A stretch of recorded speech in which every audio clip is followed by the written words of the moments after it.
જય ભીમ, જય સંવિધાન, જય વાલ્મીકી. મારું નામ પારસ બેડી, હું રાજકોટ કામદારીનો પ્રમુખ છું. મિત્રો, આજે વોર્ડ નંબર 6 માંડા ડુંગરમાં અત્યારે આવ્યો હતો અને અહીંયા અગાઉ આપણે જે કૌભાંડો બહાર પડ્યા જીડી અજમેરાના કૌભાંડો, એ જીડી અજમેરામાં અત્યારે જે મેં તપાસ કરી ખબર પડી કે 60 થી 65 લોકો છે ને સફાઈ કામ કરવા આવે છે. આ સફાઈ કામ કરવા જે માણસો આવે છે એમાં કોન્ટ્રાક્ટ છે 83 માણસોનો.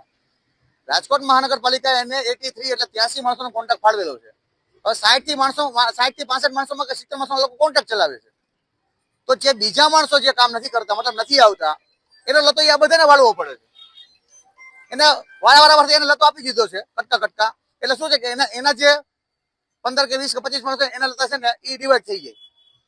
હવે આખું કૌભાંડ એવું હાલે છે કે રાજકોટ મહાનગરપાલિકામાં જે તે સમયે ટેન્ડર મળ્યું હતું, એ ટેન્ડરમાં શરતો એવી નાખી છે કે જીડીએસ માં ગમે એટલા માણસો ઓછા આવે એને ગમે એટલા માણસો ગમે એટલા પેનલ્ટી લાગે. પેનલ્ટી ફક્ત 10% ની પેનલ્ટી લાગે. રાજકોટ મહાનગરપાલિકા સાથે ફક્ત એટલી બધી સુવિધા આપેલી છે કે ગમે એટલા માણસોને ઓછા આવે તો પેનલ્ટીના 10% જ લાગે. અને જયારે સફાઈ કામદારો બીજા રજા રાખે તો એને 1-2 દિવસની કપાત કરી નાખે છે. આટલો ભેદભાવ રાખે છે. અને બીજી વસ્તુ, જે સફાઈ કામદારો કામ કરે છે એ લોકોને ફરતા રાખ્યા છે. હવે 83 લોકો ફાળવેલા છે. 83 જગ્યાએ 60 થી 65 લોકો જ કામ કરે છે.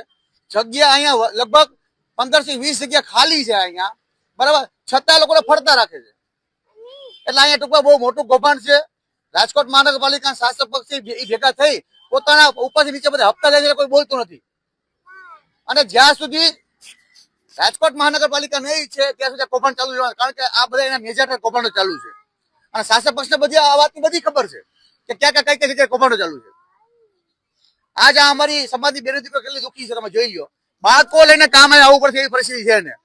અમુક તો બેનો બિચારા ભાડે રહી છે, ટાઈમે પગાર નથી થતા, 18-20 તારીખે પગાર નાખે, 15 તારીખે પગાર નાખે, પીએફ નો આપે, ઈએસઆઈસી નો આપે. કોઈને એક્સિડન્ટ થઈ જાય, કોઈ એક્સપાયર થઈ ગયા, કોઈ અવસાન થઈ ગયું, જવાબદારી કેની પૂછું. જો આવનારા દિવસોમાં આ લોકો આ ભ્રષ્ટાચાર કૌભાંડો બંધ નહીં કર્યા તો આ પરિસ્થિતિની બહુ ઉગ્ર આંદોલન ફેરવાશે અને આવનારા દિવસોમાં પરિસ્થિતિ બહુ ગંભીર થવાની છે. જય ભીમ, જય ભીમ.